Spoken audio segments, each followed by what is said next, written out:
बच्चों मैं लेसन 10 के मैं ऑलरेडी आपको 3 वीडियोस भेज चुकी हूँ। आई होप आप सबने देख लिए होंगे। न्यूमेरिकल्स भी थे उसमें, आपने समझे होंगे और भी न्यूमेरिकल्स उनको समझकर फिर आपने ट्राई करे होंगे। उससे आप अगर वो न्यूमेरिकल देख लेंगे तो आप जितने भी इसमें न्यूमेरिकल्स हैं बहुत हद तक आप उसको सॉल्व कर सकेंगे। ठीक है बेटा, ये मेरा लेसन 10 का लास्ट वीडियो है घर्षण।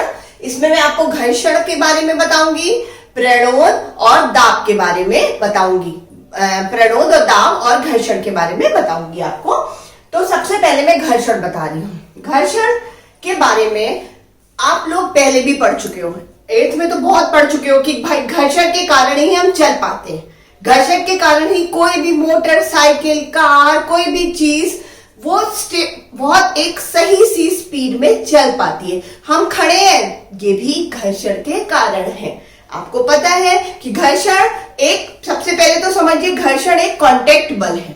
ठीक है, संपर्क बल है। बिना कांटेक्ट के वो बल काम नहीं करता, मतलब उसमें एक कांटेक्ट होना जरूरी है दोनों तलों का। अच्छा, और जैसे कि आपने न्यूटन का क्रिया का प्रतिक्रिया नियम सुना, लास्ट वाला जो न्यूटन का था लास्ट वाला, ये बहुत उससे भी मैच खाता है। क्या? अब जैसे कि देखिए घर्षण बल, 2 बॉक्स हैं, ये ए है और ये है बी। ठीक है, तो अगर हम इस बॉक्स को इधर खींचेंगे तो ऑब्वियस है कि ये दोनों ही अपना अपना बल लगा रहे हैं। ये इधर खींचेंगे तो ये उधर जाने के लिए बल लगाएगा, और ये वाला क्या है, इसको रोकने के लिए इस साइड बल लगाएगा। तो ये एक संपर्क बल है, एक यहां पर क्रिया और प्रतिक्रिया वाला दोनों बल लग रहे हैं। ठीक है, जब भी अब आपको पता है, एक बार हम रिवाइज कर देते हैं कि घर्षण बल, जैसे हम लोगों ने पढ़ा था, घर्षण बल एक संपर्क बल है। वो बल है जो हमको आसानी से चलने में, जो हमारे अगर हम चल रहे हैं तो पैर के नीचे जो जमीन है उसके और तलवे, जो हमारे पैर के तलवे होते हैं, उनके बीच जो लगता है, जिसके कारण हम आराम से चल सकते हैं। जो चीज जितनी चिकनी होती है, घर्षण बल उतना ही वहां पर कम होता है। इसीलिए चिकनी जो फर्श होती है उन पे गिरने का डर ज्यादा रहता है। जो खुरदरी सतह होती है उनमें गिरने का डर कम होता है, क्योंकि जितने भी जो खुरदरी सतह होती है उसमें उतना ही घर्षण बल अधिक होता है। अच्छा, उसके बाद आपने दूसरी चीज पढ़ी कि जूतों के खांचे, चप्पल के खांचे, टायर में जो ग्रूव्स होते हैं, उनके जो खांचे होते हैं, वो सब किस लिए बनाए जाते हैं? टायर है या चप्पल है, अगर वो पीछे से बिल्कुल सपाट हो और थोड़े दिन बाद यूज करने के बाद, 1 साल बाद हम चप्पल जब यूज कर लिए होते हैं बहुत सारा, तो चप्पल सपाट हो जाती है और फिर वो गिरने भी लगते हैं। क्यों? क्योंकि सतह यानी जमीन और उस चप्पल के तलवे जो हैं उनके बीच संपर्क बल खत्म हो गया। क्योंकि एक तो संपर्क बल खत्म कम कहां पर होगा? जो सतह बहुत चिकनी होगी, या तो वो सतह चिकनी है या हमारी चप्पलें चिकनी हैं। ठीक है, और ये हमारी चप्पलें ग्रूव्स वगैरह बनते हैं, वो इसीलिए बनते हैं कि सतह पर वो हम आराम से चल सकें। टायर्स में भी जो ग्रूव्स बनते हैं वो इसलिए बनते हैं क्योंकि टायर्स से भी हम इजिली जितनी चाहे स्पीड में गाड़ी दौड़ाएं और फिर उसको टर्न भी कर लेते हैं। तो क्यों? वो ग्रूव्स के कारण उस पर टायर्स और जमीन यानी सड़क के बीच में जो सतह होती है उसमें घर्षण बल बहुत अधिक हो जाता है, जिसके कारण वो आसानी से चल सकती है। अगर टायर घिस जाते हैं तो गाड़ियां फिसल भी जाती हैं। आपने सुना होगा बहुत सारे 2 व्हीलर्स जो होते हैं वो अगर बारिश में जा रहे हैं और बहुत तेजी से चला रहे हैं तो वो फिसल जाते हैं। उसके अलावा आपने देखा होगा कि अगर बालू वगैरह पड़ी है उसमें 2 व्हीलर आप बहुत तेजी से, 2 व्हीलर्स में आप साइकिल भी बच्चों चलाते होंगे, वो भी 2 व्हीलर है, अगर आप वो बहुत तेजी से बालू वगैरह में निकालो तो भी आप फिसल सकते हो। क्योंकि सड़क वैसे तो खुरदरी होती है बट बालू से थोड़ी सी चिकनापना आ जाता है और टायर्स और बालू के बीच में घर्षण बल बहुत कम हो जाता है, जिसके कारण हम डगमगा जाते हैं। ठीक है, तो ये सब चीजें आप एक बार पढ़ भी चुके होंगे। 7 से ही आप लोग घर्षण बल पढ़ रहे हो, 7th 8th से ही। तो घर्षण बल, अब आपने घर्षण बल में नया यही सीखा कि जो गुरुत्वाकर्षण बल का जो तीसरा नियम है घर्षण बल। अच्छा, अब हम चलते हैं तो हम आगे की ओर अपना बल लगा रहे हैं तो जमीन क्या कर रही है? हमको रोक रही है। ठीक है, तो वो एक गुरुत्वाकर्षण का जो तृतीय बल है वो बहुत ज्यादा ये इससे ही लिंक है, समझ लीजिए वो, और वो जो बताता है वो ही चीज यहां पर भी अप्लाई होती है। अब हम कोई भी अगर संदूक वगैरह है उसको खींचते हैं तो हमको बहुत बल लगाना पड़ता है, क्यों? अच्छा, घर्षण बल, आपको ये भी पता है कि घर्षण बल एक तो सतह चिकनी हो, दूसरा घर्षण बल भार पे भी डिपेंड करता है। अगर हम एक खाली संदूक और एक भरा संदूक, सेम अगर हम बड़ा सेम साइज का संदूक है बट एक भारी है और एक हल्का है, तो घर्षण बल कहाँ कम होगा? हल्के वाले में। हल्का वाला इजीली खिसक आएगा और भारी वाला बहुत मुश्किल से, उसमें हमें ज्यादा बल लगाना पड़ेगा तब वो खिसकेगा। ठीक है, अच्छा, तो ये घर्षण बल वहां अधिक काम कर रहा है, यहां पर घर्षण बल जल्दी से खत्म हो जाता है फर्शों के बीच। ठीक है, हाँ, तो हम किस परिणाम पे पहुंचे कि संपर्क तलों के मध्य उपस्थित वो बल जो उनकी एक दूसरे के सापेक्ष गति का विरोध करता है। ठीक है, ये जैसे कि अब ये हमने बताया कि इधर बॉक्स कर रहे हैं, तो ये जो बी वाला बॉक्स है जिसके ऊपर ये रखा है वो इसको खिसकने के लिए रोकेगा, नहीं खिसकने देगा। क्यों? क्योंकि ये इधर की ओर बल लगाएगा। ठीक है, अच्छा, जो घर्षण, इसको हम क्या कहते हैं? घर्षण कहते हैं। ठीक, अब घर्षण जो है वो दो तरीके का होता है। घर्षण एक होता है बच्चों स्थैतिक घर्षण और दूसरा गतिज घर्षण। स्थैतिक जैसा कि नाम बता रहा है, स्थैतिक घर्षण, रुकी हुई चीज पे घर्षण। कोई भी चीज अगर वो रुकी हुई है तो उसके रुके होने का कारण भी घर्षण है। स्थैतिक घर्षण यानी कि अगर हम कि कोई भी वस्तु रुकी हुई है और उस पे हम बल लगा रहे हैं और जब तक वो वस्तु चलना, उसमें गति नहीं स्टार्ट हो जाती है, तब तक उस पे जो काम कर रहा है बल, वो कौन सा है? स्थैतिक घर्षण। नहीं तो आप देखिए, अब एक अगर बॉल है, बॉल को हम चिकनी फर्श पे डाल देते हैं, ठीक है, तो बॉल जल्दी नहीं रुकेगी। हल्की बॉल अगर होगी, भारी होगी तो वो रुक जाएगी। तो कहीं ना कहीं कोई चीज रुकती है, कोई चीज नहीं रुकती है वहीं पर ही। तो ये किसका कारण है? ये भी घर्षण का कारण है। तो जो रुकी हुई चीज का जो घर्षण लगता है वो होता है स्थैतिक घर्षण। और वहीं पर अगर कोई चौकोर टुकड़ा है, डाइस यानी कि पासा जो होता है, लूडो में खेलते हैं, स्क्वायर शेप का कोई अगर क्यूबिकल है, अगर उसको रख दे तो वो जल्दी नहीं भागेगा। ठीक है, तो ये कोई चीज भागती है उसी सतह पर, कोई चीज नहीं भागती है। तो क्योंकि उसकी शेप पे डिपेंड करता है कि उसके और तल के बीच कैसा घर्षण है। स्थैतिक घर्षण जो है, अगर किसी वस्तु पर कोई बाह्य बल लगाया जाए फिर भी वो अपनी स्थिर अवस्था में है तो उसमें स्थैतिक घर्षण। अच्छा, धीमे धीमे बल की मात्रा अगर हम बढ़ाते हैं तो वो धीमे धीमे वस्तु फिर वो मूवेबल हो जाती है, यानी उसमें गति आ जाती है। तो जब तक वो वस्तु रुकी रही तो किसके कारण? स्थैतिक घर्षण के कारण। और जब वो चल दी तो स्थैतिक घर्षण खत्म हो गया, तब कौन सा घर्षण आ गया? गतिज घर्षण। बच्चों, इसको गतिज घर्षण को हम सर्पी घर्षण भी कहते हैं। ठीक है, तो कोई भी वस्तु अगर चल रही है तो वो किसके कारण? अगर उसके और तल के बीच कौन सा घर्षण है? गतिज घर्षण। और स्थैतिक घर्षण और सर्पी घर्षण के अलावा एक और भी घर्षण होता है जिसको हम लोटनिक घर्षण भी कहते हैं। सर्पी घर्षण, लोटनिक घर्षण बहुत हद तक एक होते हैं क्योंकि दोनों ही गतिज घर्षण है, लेकिन फिर भी उनमें कुछ फर्क होता है, वो हम आपको बताते हैं। पहला आया सर्पी घर्षण। सर्पी घर्षण क्या होता है? जब एक पिंड किसी दूसरे पिंड की सतह पर सरकता है तो होता है सर्पी घर्षण। मैंने कहा ना, कोई बल लगाकर जब वो चीज मूवेबल हो जाती है तो सरकता है। जैसे यहां पर हमने किताब के ऊपर बल लगाया तो किताब किस दिशा में सरकी? इस दिशा में सरकी, और उसको रोकने वाली ये वाली सतह है, ये रोक रही है। तो इसके और इस सतह यानी दोनों पिंडों की जो सतह है उनके बीच लगने वाला जो बल होगा सर्पी घर्षण होगा। जब एक सतह के ऊपर यानी एक पिंड के ऊपर या एक सतह के ऊपर दूसरा जो पिंड है वो सरकता है। ठीक है, ऐसे ही जब एक पिंड या सतह के ऊपर दूसरा पिंड या सतह लुढ़कती है, जैसे कि साइकिल अगर चल रही है तो एक साइकिल इधर से इधर जा रही है, वो घूम रही है। ठीक है, तो ये भी है गतिज घर्षण, लेकिन ये लोटनिक घर्षण कहलाएगा। दोनों में गतिज इन्वॉल्व है। ठीक है, यहां पर सरक रही है, यहां पर वो घूमती हुई जा रही है, तो ये हुआ लोटनिक घर्षण। हाँ, और अगर हम तुलना करेंगे तो सर्पी घर्षण का जो मान होता है, उसमें जो घर्षण होता है वो अधिक होता है। देखिए बच्चों, ऑब्वियस है, जब भी हम कोई चीज सरकाते हैं, जो चीज जिसका तल सपाट रूप से नीचे वाले तल के संपर्क में हो, तो उसमें हमें ज्यादा मेहनत करनी पड़ेगी, ठीक है। और उसके अलावा अगर हम कुर्सी मेज सरकाते हैं या कोई ईंट इस तरीके से हम सरकारें, तो ऑब्वियस है कि हमें ज्यादा घर्षण बल का मान मिलेगा, घर्षण बल का मान ज्यादा होगा। उसी तरीके से अगर ये कोई घुमावदार चीज है तो क्या होगा कि घर्षण बल का मान कम हो जाएगा। आप इसी तरीके से देख लीजिए, आप सब बच्चे कहीं घूमने जाते हैं तो लगेज लेके जाते हैं, अटैची लेके जाते हैं। पहले अटैचियों में पहिए नहीं लगते थे, अब पहिए लगने लगे। अगर आप बिना पहिए वाली अटैची को आप ऐसे घसीटेंगे तो ऑब्वियस है कि आपको मेहनत ज्यादा करनी पड़ेगी। क्यों? क्योंकि उसके और जमीन के बीच जो घर्षण बल का मान है वो बहुत अधिक है, ठीक है।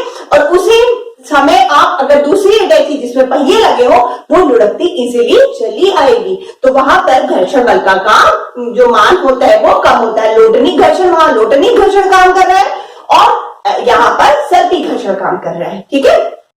अच्छा, और यहाँ पर जो होता है हमेशा ये एक ही तल के संपर्क, ये वाला तल और ये वाला तल हमेशा समान तल ही संपर्क में रहते हैं। और यहाँ पर क्या हुआ, ये पहिया यहाँ आया, ऐसे आया, ऐसे आया, ऐसे घूम गया, तो ये पॉइंट इधर आया, फिर इधर आया, फिर ये पॉइंट नीचे आया, फिर ऊपर गया, तो गोल गोल घूम रहा है ना। तो नीचे वाला पॉइंट फिर ऊपर आ रहा है, फिर नीचे आ रहा है, फिर ऊपर आ रहा है। तो ऐसे करके ये जरूरी नहीं है कि जो संपर्क तल है वो हमेशा सेम, जो ऊपर वाला पिंड है वो हमेशा उसका सेम सतह ही संपर्क तल के संपर्क में रहे, निचले वाले तल के।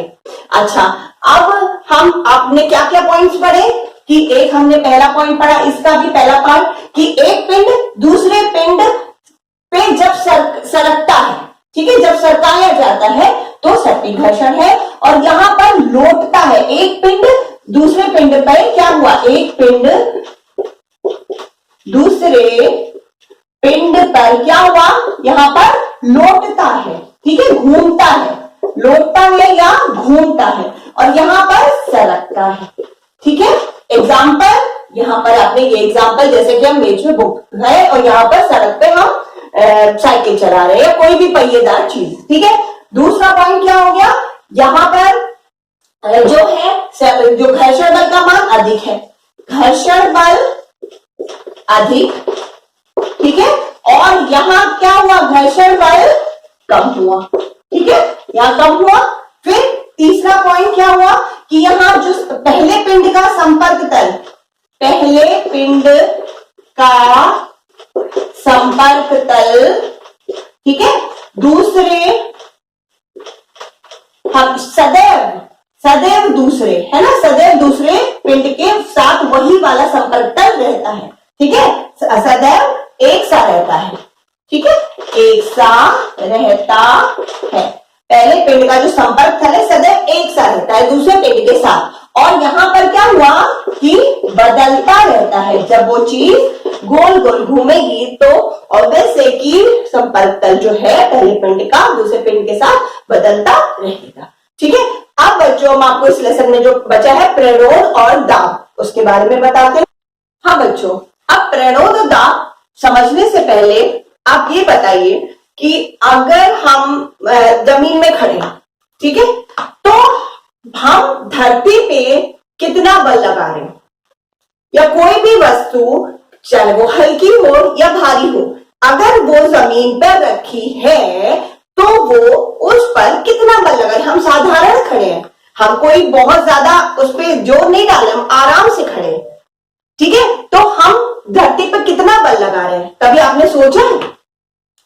हम उतना ही बल लगा रहे हैं जितना हमारा भार है, क्योंकि हम उससे ज्यादा बल नहीं लगा सकते, ठीक है। हम अगर धरती पे खड़े हैं तो हम एक बल जरूर लगा रहे हैं। अगर हम कहेंगे हम तो बल ही नहीं लगा रहे, बट हम बल लगा रहे हैं धरती पर, क्योंकि हम उसके ऊपर खड़े हैं और मेरा भार जो है, जितना हम भारी हैं, कोई हल्का होता है, कोई भारी होता है, कोई वस्तु हल्की होती है, कोई वस्तु भारी होती है, तो वो हमेशा जो धरती है या जमीन जहां पर भी आप खड़े उसको क्षैतिज तल मान लिया, और हर वस्तु अपने भार के बराबर ही जमीन पर बल लगाती है। और यही लगने वाला बल को, जो कि क्षैतिज जो सतह है उसके जो लंबवत बल लगता है, यही जो बल है ये कहलाता है प्रणोद। बल है, बल ही का दूसरा नाम है प्रणोद।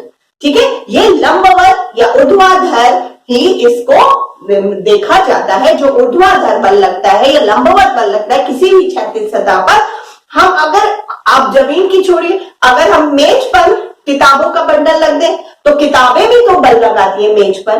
क्यों, कितना, अगर हम एक किताब रखेंगे तो वो एक लगाएगी, हम 10 किताब एक के ऊपर एक रख देंगे तो वो उतना बल लगाएगी, कितना, जितना अपना उसका भार होगा। ठीक है, हर वस्तु अपने भार के बराबर क्षैतिज सतह पर या जहां पर भी वो हो तो एक लंबवत बल लगाती है। इसी बल को हम बोलते हैं, बल ना कह के इसी को जो भार के बराबर बल लगता है वो कहते हैं प्रणोद। हाँ बच्चों, अब मैं आपको प्रणोद और दाब और एक चीज और क्षेत्रफल, ठीक है, इन तीनों के बीच संबंध समझाएंगे। ये लिखने से ही आप समझ गए होंगे क्योंकि आप सबने एट में पढ़ा है दाब और बल और क्षेत्रफल के बीच क्या संबंध होता है। तो प्रणोद भी एक तरीके का बल है, तो इसमें भी उसी तरीके का संबंध होगा। तो सबसे पहले हम दाब और प्रणोद के बीच संबंध बताएंगे। प्रणोद जो कि एक तरीके का बल है, जब भी क्या होगा कि दाब जो होगा वो समानुपाती होगा किसके, प्रणोद के। क्यों होगा, क्योंकि आपने पढ़ा है पहले भी कि अगर हम किसी चीज पे जितना ज्यादा बल लगाएंगे दाब उतना ही अधिक होगा। ठीक है, दाब उतना ही तो पड़ेगा। अगर हम इस बोर्ड पे जितना ज्यादा बल लगाएंगे और वैसे कि दाब उतना ही पड़ रहा है इस पे या किसी भी चीज पे, अगर हम उसको पिचकाने के लिए या उसको खिसकाने के लिए हम जितना ज्यादा बल का इस्तेमाल करेंगे उतना ही जो है वो दाब अधिक पड़ेगा। ठीक है, तो क्या हुआ, बढ़ रहा है तो दाब भी बढ़ेगा। ठीक है, यहां पर उल्टा है ये कि अगर प्रणोद बढ़ रहा है तो अगर हम कहीं प्रणोद यानी बल बढ़ा रहे हैं तो क्या होगा, दाब वहां पर अपने आप बढ़ जाएगा।